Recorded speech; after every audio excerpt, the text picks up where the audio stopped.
Hello everybody.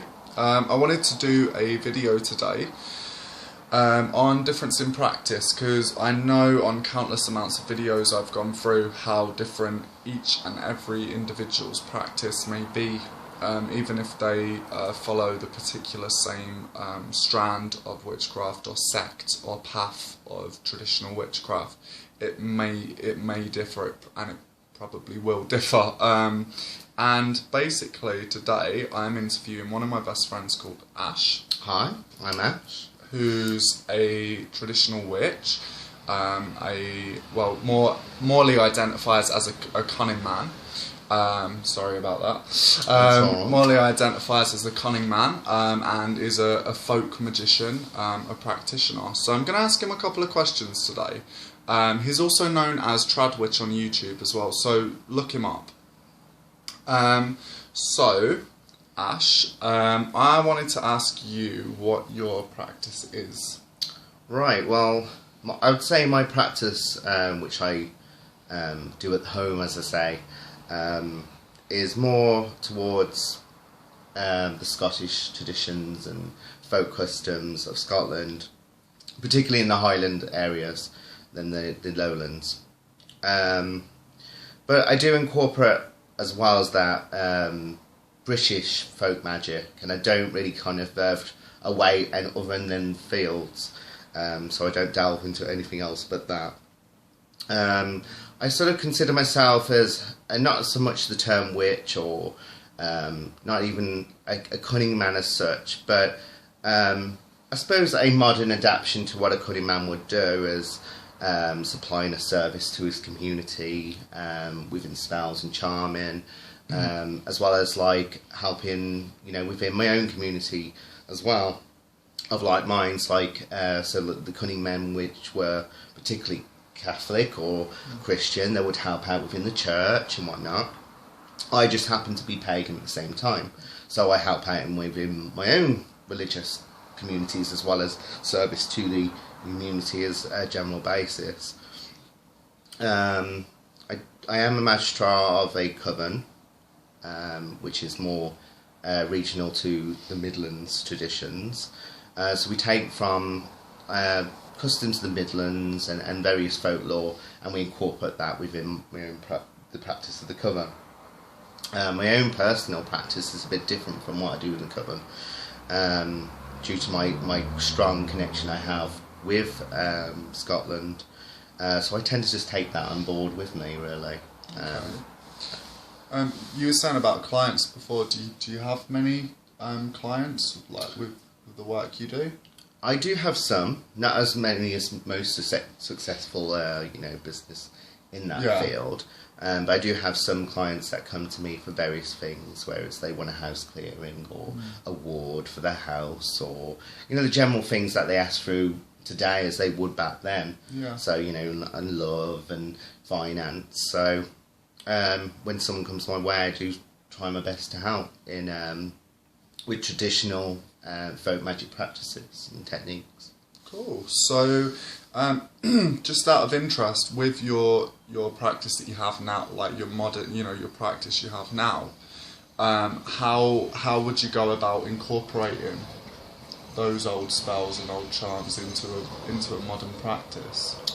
Well, I've obviously For you personally. Obviously. Oh yeah, of course. I mean, obviously, we've got to see that times have changed from the 1700s kind of, or even the early 1800s. Cunning folk or wise men or wise women, but then particularly, like I said, the particular needs of what they had back then are still the same today, and some charms can still be workable into what your everyday practice. Some charms are more difficult, since we don't have industry of having a local mill or your local cow, or we could get milk and drain it at a specific time or a specific place. However, we can utilise what we have today. So, and because I am pagan as well, so that's my religious beliefs, I do intertwine certain deities or land spirits towards Ireland or Scotland. That would be like sort of connection to that spell or that charm that I'm working with. So I suppose the way I utilise it as a modern form of time is like doing what they did back then, which is basically incorporate it in your own daily practice, in your daily life. You know, if you're cooking something and, you know, everyone's ill, for example, you're making chicken soup, you know, you want to stir that with good intentions, or, you know, say a little psalm or a prayer. And, you know, and I think, in a way, really, like, folk magic is very simplistic in a way, you know. It is saying this charm or this verse over something, or doing a particular action, or prayer or whatnot. So, like, you can incorporate in it. I mean, it's very operative as opposed to, you know, some modern witchcraft you know you see today, or when it first started, where it's more ceremonial.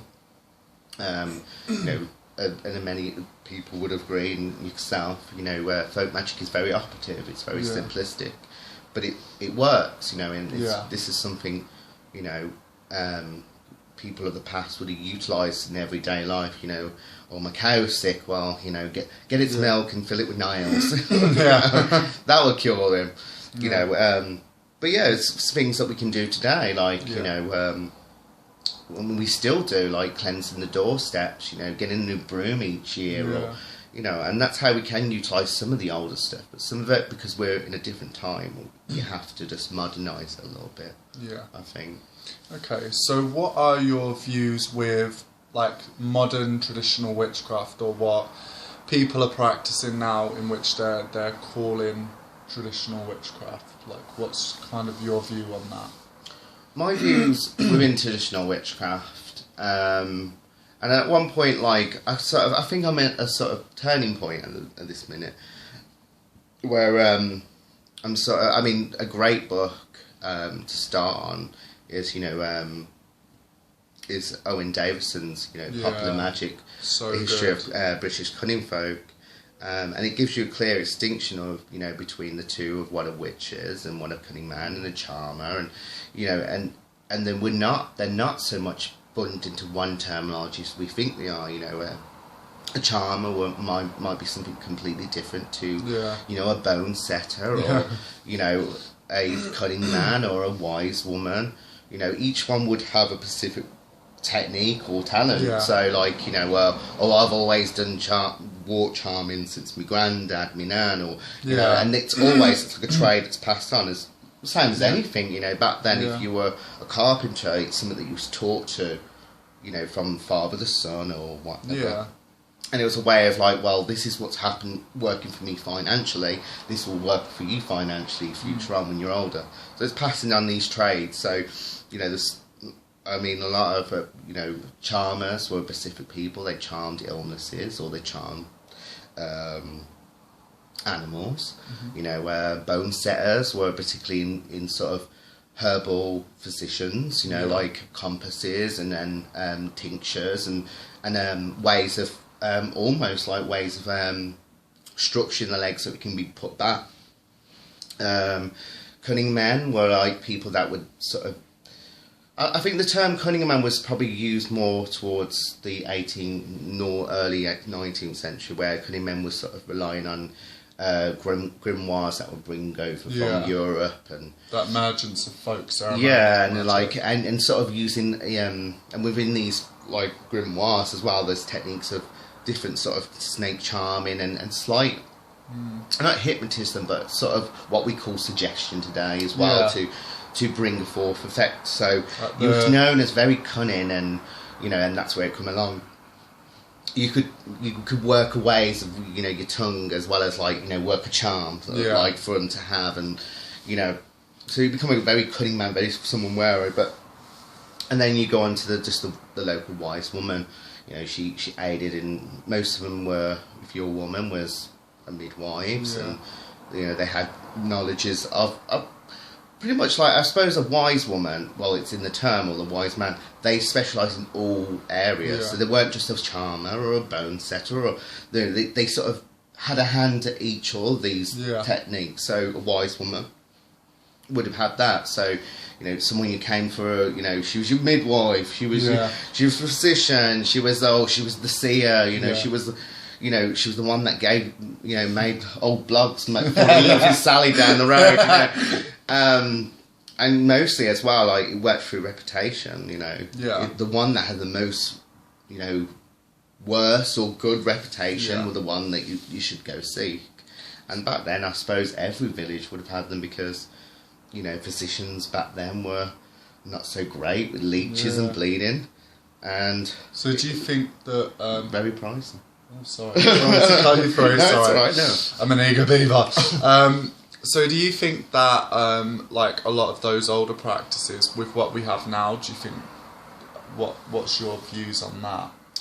I think it's changed in the way that we don't have specific people that do specific areas. You know, like you don't have much people that say, "Oh, I'm a wart charmer" or a burn set. We're all that as the folk magic practitioners are all sort of wise men or wise women in ourselves in a modern way, because we more try our hands at different things and put our hands in different pots. Yeah. And I suppose that's why you know the early arrival of witchcraft, you know, they did summon to a witch because supernaturally a witch was said to control all sorts of, you know, like mundane, what's seen as mundane to be miracles or supernatural occurrences. So like later that term sort of connected with that because we were all started to become more a jural sort of practice really. And we're using all these techniques instead of just being one specific person that's doing a specific thing, and you know, so never thought of it like that as well. Yeah, like I think, and we do. Like I mean, there's a lot. I mean, I think traditional witchcraft as a term is very misleading. Yeah, and we've talked about this before, and we quite agree because as soon as you say traditional witchcraft, you will like say a initiated Wiccan or a ceremonial magician. They instantly think, well, maybe hereditary witchcraft, historical witchcraft, and it's not. I think in later terms, this is a new revival of something older. Yeah, you know, definitely. And but the way it's changed today, and as things do change all the time, you know, adapting to our spirituality, it's taken a form of folk magic in a pagan spiritual sense, much like any cunning man. A cunning man was Christian or Catholic back then, so they worked that with their spells. They incorporate saints, and you know, and we're doing that today as traditional witchcraft. I think it should be called term probably, you know, folkloric witchcraft. Yeah, that's what I said in my last video. Because it sets off a wrong term or a wrong image in people's minds.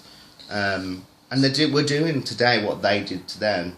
You know, we can't fully be folk. You know, especially in England, where we become a multicultural society. You know, we're not just one governed by the church no more. So we're not all Christian. We're either Muslim or Judaism or, you know, all pagan like ourselves. So it's important if you have the strong beliefs to incorporate into them. Yeah. Completely. But also it works if you don't, you know, if you're an agnostic, not atheist because that means they believe in that. But if you're agnostic and you don't really worship deity or believe in deity, however you believe in yourself, you know, you don't need to incorporate. You can say, you know, you have yourself by the power of, you know, my inner self or my higher self, or I think and that's why I also think to work folk magic. And I also think it's folk magic practitioner to a traditional witch is sort of separate as well. Yeah. Because, like, you can be a folk magic practitioner and believe nothing or believe anything in corporeal life. Where I think traditional witchcraft or folklore witchcraft today, you know, it's enabled people who are pagan or have pagan reconstructural beliefs to incorporate that within their folk magic. Yeah. Completely. So are there things that... So it's the last question, and I'll let you go and you'll be free. No, you can have lamb as well, you know. Oh yeah, it's cooking me a lovely lamb dinner. It is Good Friday, so we're doing, as a kind of tribute to the Pendle Witches. We do it. I do it every year. Living in Lancashire as well, I kind of feel like a bit of an obligation to do it to the current of folk magic and witch lore that surrounds Lancashire. Yeah, I think it's important. I mean, and that's all towards with working with the ancestors and the spirits of place that you have that respect. Completely. It's my first time sort of doing the Good Friday charm, but it's something for me. Like with the guide of your hand, I've always wanted to do as to pay as a tribute and respect towards the Kendal witches and their sort of family customs or traditions. Family quirks. Yeah, family quirks that they would have done back in their region.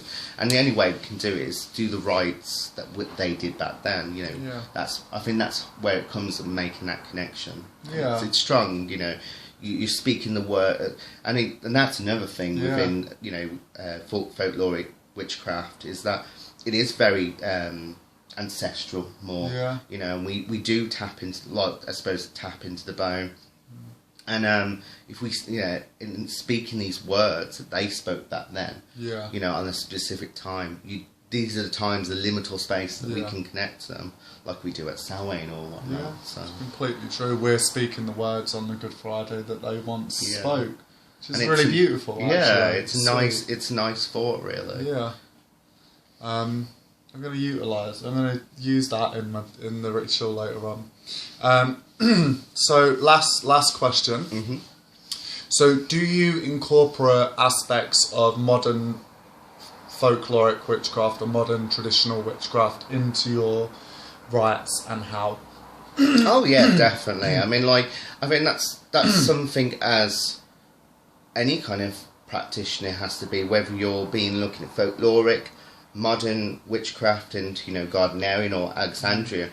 You've got to accept space for change, because as we change as society or change through time, you've got to adapt. So if you're incorporating this in your daily practice, as most people say, well then your practice will change as society changes, as we evolve. So and it's the same within modern witchcraft practices.